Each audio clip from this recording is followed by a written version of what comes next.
On August the 21st, we'll be asked to go to the polls to elect a government for this country. The Australian Council of Trade Unions and the entire union movement is asking you to think very carefully about the choice you make. We had for 10 years under a Howard Liberal government an industrial relations system that showed nothing but contempt and a lack of respect for Australian workers under work choices. We saw penalties cut. We saw individual contracts that reduced people's real wages. We saw millions of Australians have no protection from unfair dismissal. In the last 3 years, we've come a long way with the Fair Work Act. We now have protection from unfair dismissal.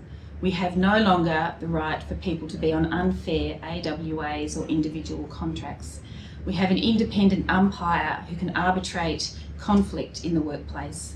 And importantly, we have a very good set of a safety net in the award system and the national employment standards that underpin everybody's working conditions.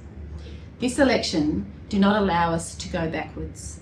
Tony Abbott has made it perfectly clear that although he won't change our legislation, our industrial legislation, he will make changes. There are more ways for Tony Abbott to skin his industrial cat. We know that there are at least 200 ways that he can take us backwards without having to change the legislation, without having to go back to Parliament or to the people. Don't let Tony Abbott take us back. Don't let him take us back to individual contracts. Don't let him take us back to a situation where people can be sacked unfairly.